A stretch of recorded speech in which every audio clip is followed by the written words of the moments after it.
Terbongkar sudah siapa sebetulnya Ahmad Kosinudin, pengacara Roy Suryo CS, yang tampil paling depan kalau membela Roy Suryo CS, yang paling depan soal adili Jokowi, yang paling depan soal pemakzulan Wapres Gibran, dan yang selalu menggiring opini agar masyarakat tidak percaya dengan pemerintahan Prabowo Gibran. Pertanyaannya, siapa sebetulnya Ahmad Kosinudin ini? Sampai seberani ini, senekat ini, siapa sebetulnya di balik Kosinudin ini dan apa tujuannya?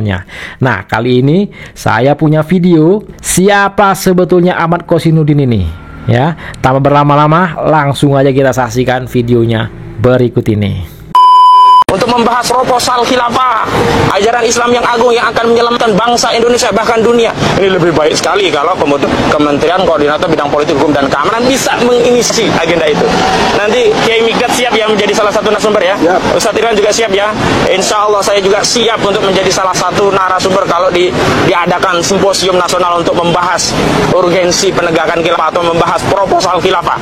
Kemarin sahabat saya Bung Agung Wisnuwardana sudah menyampaikan kalau kita tegak di negeri ini dari 6 komoditi saja ya, 6 komoditi yang harusnya menjadi al-milkiyatul amah yang dikelola negara terdiri dari apa saja?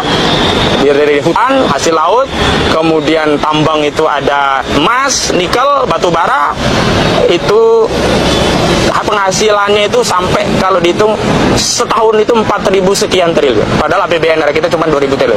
Artinya setiap tahun kita surplus 2.000 triliun. Itu baru 6 komoditi.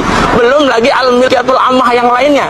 Belum harta kharas, fai, ghanimah, usur. Belum pengelolaan zakat. Walaupun nanti zakat kan diatur dalam pos tersendiri. Karena pelakuan zakat itu hanya bisa didistribusikan kepada 8 anak. Tidak boleh untuk proyek infrastruktur, pelayanan publik, tidak boleh. Karena sudah dibatasi innama shadaqatu lil fuqara'i ila akhiri. Itu yang bisa saya sampaikan dan mudah-mudahan ini menjadi pemantik silaturahmi.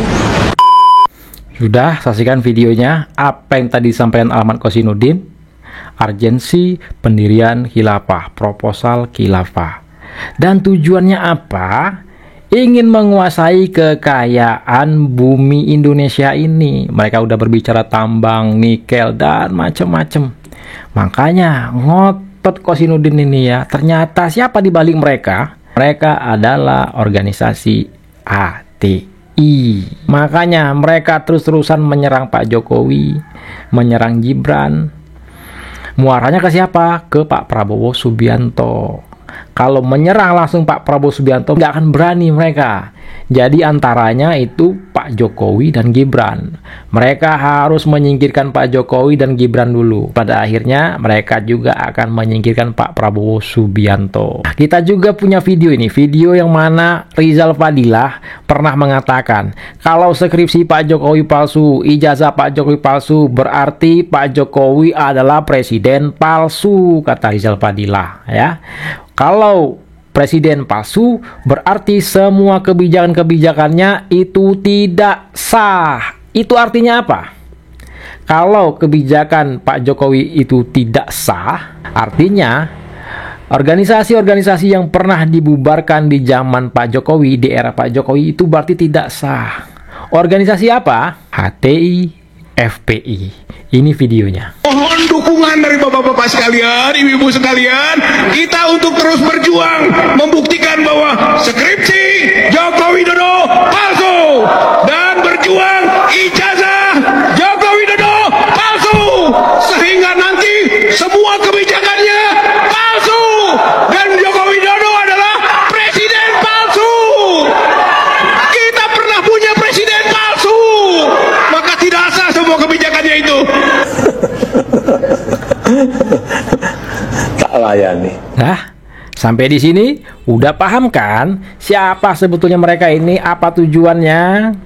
Bahkan mereka akan mengerahkan massa apabila Roy Suryo CS itu jadi tersangka dan dipenjara. Nih, ya, kita saksikan videonya. Lagi bahwa kami para pembela para terlapor ini insya Allah akan solid dan siap di garda terdepan untuk melakukan pembelaan secara hukum, insya Allah. Secara hukum. Dan saat ini juga kita sudah melakukan konsolidasi kepada Habibana Imam besar kami Habib Rizik Syihab.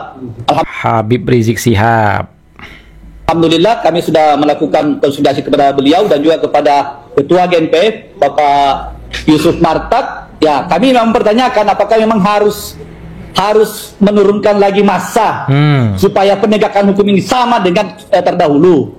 Beliau menyampaikan bahwa beliau masih menghargai presiden kita, Bapak Prabowo Subianto. Ya, kita masih menghargai, jadi kita masih melihat niat baiknya bagaimana proses ini dibuka betul-betul sesuai dengan jalur yang benar gitu loh. Ya, jangan gampang nangkepin orang, jangan gampang mentersangkakan orang sebagaimana apa yang dilakukan terdahulu.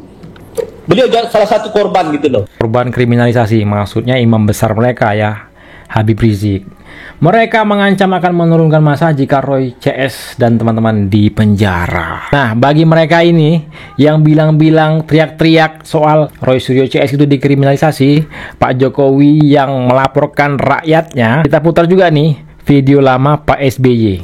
Pak SBY melaporkan orang yang telah memfitnah beliau. Itu tak hanya satu orang tuh yang dilaporkan oleh Pak SBY.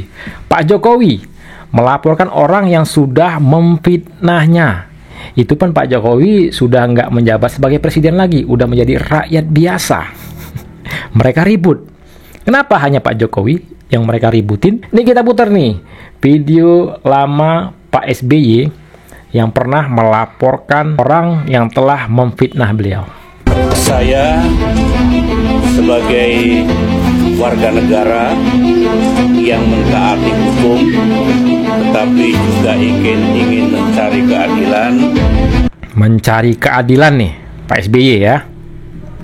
Secara resmi, hari ini saya mengadukan Saudara Firman Wijaya yang saya nilai telah melakukan fitnah dan mencemarkan nama baik saya berkaitan dengan permasalahan KTP. Mana Roy Suryo CS yang katanya dikriminalisasi? Hah? Mana gerombol-gerombol yang teriak-teriak yang katanya presiden kok tega mau memenjarakan rakyatnya? Itu Pak SBY. Pak SBY dipitnah langsung dilaporin sama Pak SBY. Yang dilaporkan Pak SBY itu bukan hanya satu orang ya, lebih dari satu tuh. Lebih dari satu. Nah, sekarang yang dilaporkan Pak Jokowi itu bukan orang tapi peristiwa. Setelah dilakukan penyelidikan oleh pihak kepolisian, peristiwa tersebut terbukti ada tindak pidana pencemaran nama baik ya. Sekarang salah Pak Jokowi di mana? Kok bisa-bisanya dibilang Pak Jokowi mengkriminalisasi? Gimana ini teman-teman?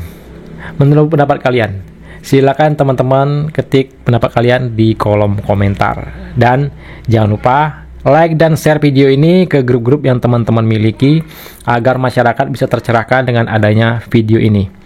Karena kalau kita saksikan dan dengarkan di awal video tadi, Ahmad Kosinudin terang-terangan berbicara soal khilafah dan berbicara soal kekayaan bumi Indonesia ini. Ini sangat berbahaya teman-teman ya.